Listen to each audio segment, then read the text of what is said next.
Hello friends, RP publishing house में आप सभी का स्वागत है। इस वीडियो के माध्यम से मैं आप सभी से राष्ट्रीय अध्यापक शिक्षा परिषद और भारतीय पुनर्वास परिषद नई दिल्ली के बीच में जो मेमोरेंडम साइन हुआ था उसके बारे में जानकारी साझा करूंगा। जो राष्ट्रीय अध्यापक शिक्षा परिषद है वो सामान्य शिक्षा के क्षेत्र में जो अध्यापक हैं उनकी पात्रता का निर्धारण करता है। साथ ही जो ट्रेनिंग सेंटर हैं उनकी मान्यता देने का काम करता है। साथ ही जो पाठ्यक्रम है सामान्य शिक्षक हेतु उनकी पाठ्यक्रम का निर्धारण करने का काम भी जो आपका NCTE के द्वारा किया जाता है। अब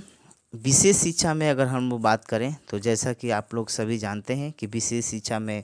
RCI जो है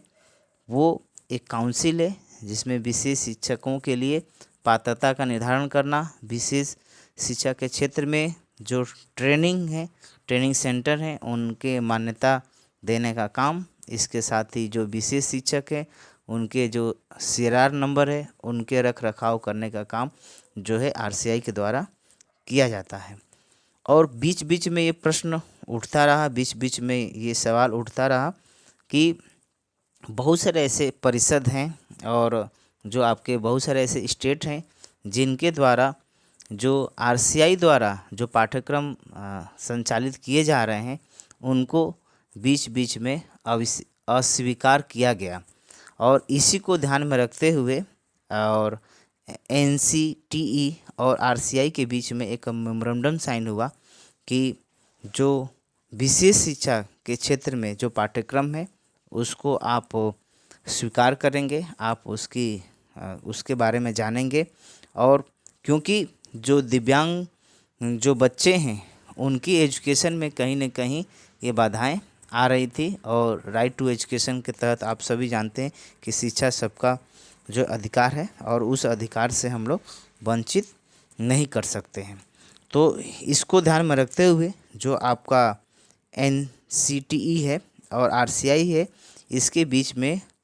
आपके 19 जनवरी 2005 को एक मेमोरेंडम हस्ताक्षर हुआ। और इस मेमोरेंडम में ये बहुत सारी बातें जो है रखी गई। और जैसा कि आप सभी जानते हैं कि भारत में अगर हम लोग शिक्षा की व्यवस्था की बात करें तो दिव्यांगजनों के लिए जो शिक्षा की व्यवस्था है वो कहीं बहुत ही आप कह सकते हैं कि निचले स्तर पे है और जहाँ पे उनको दिव्यांगजनों की बेहतर तरीके से शिक्षा नहीं मिल पा रहा है। और सबको शिक्षा मिले इसके लिए भारत सरकार द्वारा सर्व शिक्षा अभियान का जो है शुरुआत किया गया, जिससे कि सभी जो शिक्षित हो सके। और एक उसका लक्ष्य रखा गया कि 2010 तक जो आपके जितने भी जो दिव्यांगता से प्रभावित हैं या आपको जो शिक्षा से प्रभावित हैं उनको जो है मुख्य धारा में लाया जाए और सबको सर्व शिक्षा अभियान के तहत उनको शिक्षा दिया जाए। 2010 तक का ये लक्ष्य था। और उस लक्ष्य को प्राप्त करने के लिए कहीं न कहीं आपके जो विशेष शिक्षक हैं उनकी भी कहीं न कहीं भूमिका थी, क्योंकि अगर हम एक दिव्यांग बच्चों को जब सामान्य विद्यालय में दाखिला देंगे तो कहीं न कहीं जो विशेष शिक्षक हैं उनकी भूमिका काफ़ी महत्व रखेगी। और ऐसा भी देखा गया था कि WHO और UN कन्वेंशन के द्वारा ये भी बात कही गई कि ऐसा अनुमान लगाया गया था कि आपके जो जनसंख्या है, कुल जनसंख्या के लगभग 10% ऐसे बच्चे हैं जो आपके शारीरिक, मानसिक, संज्ञानात्मक और भी जो समस्या से जो ग्रसित हैं, जिनकी कहीं न कहीं उनको एक शिक्षा का सपोर्ट देने की आवश्यकता है और जिससे कि वो बेहतर तरीके से जो समाज में स्थापित हो सके। तो ये WHO और UN कन्वेंशन का एक अपना रिपोर्ट था। और साथ ही ये भी देखा गया है कि जो विशेष आवश्यकता वाले जो बालक हैं उनके लिए जो विशिष्ट विद्यालय खोले गए हैं या जो संचालित हैं उन तक जो है विशिष्ट बालक जो है बेहतर तरीके से पहुंच नहीं पाते हैं या वो जो विशिष्ट शिक्षा का जो प्रावधान है या विशिष्ट विद्यालय में जो शिक्षा दिया जाता है वो लगभग सभी बच्चों तक पहुंच नहीं पाता है। तो ये भी एक कारण है। और साथ ही ये भी हम कह सकते हैं कि जो समावेशी शिक्षा की हम लोग बात करते हैं, तो समावेशी शिक्षा जो एक अच्छा विकल्प होगा जो दिव्यांग बच्चे हैं उनके शिक्षा के लिए। और इसी को जो है ध्यान में रखते हुए जो आपका ये अगर हम लोग मेमोरेंडम की बात करें तो मेमोरेंडम को जो है ये हस्ताक्षर किया गया। और इसमें एनसीईटी के द्वारा और जो आरसीआई के द्वारा जो ये बात की गई थी कि जो आप पाठ्यक्रम संचालित कर रहे हैं उस पाठ्यक्रम को हम स्वीकार करेंगे। और आप देखते भी हैं कि जो आपका राष्ट्रीय जो अध्यापक शिक्षा परिषद है उसके द्वारा बेकायदे जो है गाइडलाइन में ये लिखा भी गया है कि 2 वर्षीय जो डिप्लोमा है उसको प्राथमिक विद्यालय के लिए जो है वो एलिजिबल हैं। साथ ही जो आपके स्पेशल बीएड हैं वो जूनियर के लिए एलिजिबल हैं। आप गाइडलाइन में देखेंगे तो इस तरीके के चीज़ जो है मिलेगा। तो अगर हम इस मेमोरेंडम पर पूरा अगर हम लोग फोकस करें तो यहाँ देख सकते हैं कि जो आपके विशेष शिक्षा के क्षेत्र में जो आपका जो अध्यापक शिक्षण प्रशिक्षण है जो भारतीय पुनर्वास परिषद के द्वारा जो संचालित किए जा रहे हैं उसको कहीं न कहीं जो आपका एनसीटीई है वो इसको स्वीकार करेगा और उसको जो है अपने पाठ्यक्रम में भी जो है लागू करेगा, ऐसा कहा गया था। साथ ही जो सामान्य अध्यापक हैं उनके जो पाठ्यक्रम हैं उनके पाठ्यक्रम में भी जो दिव्यांग बच्चों की जो से संबंधित जो चीज़ें होती हैं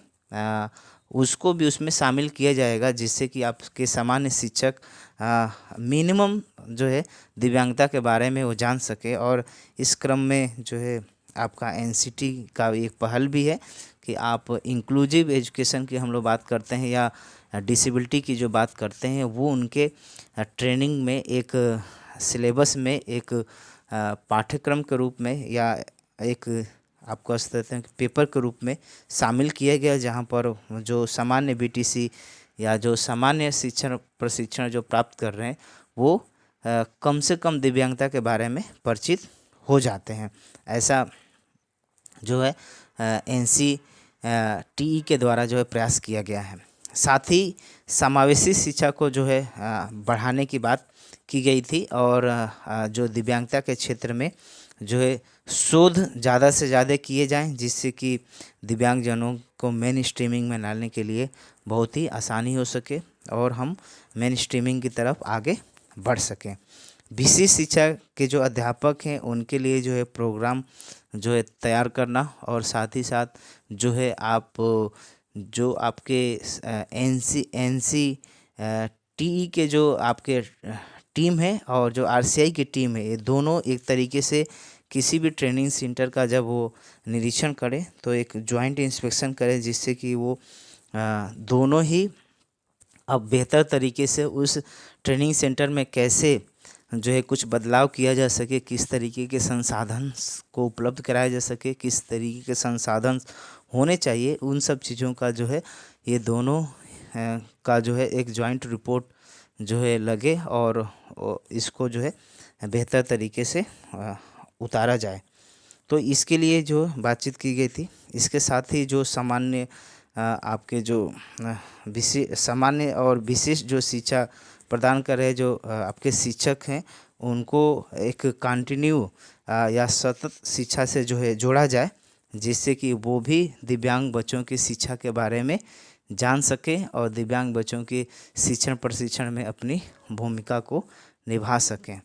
तो मैं आशा करता हूं कि आप इस वीडियो के माध्यम से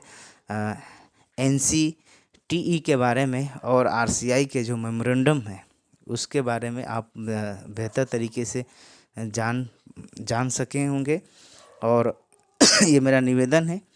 कि इस वीडियो को आप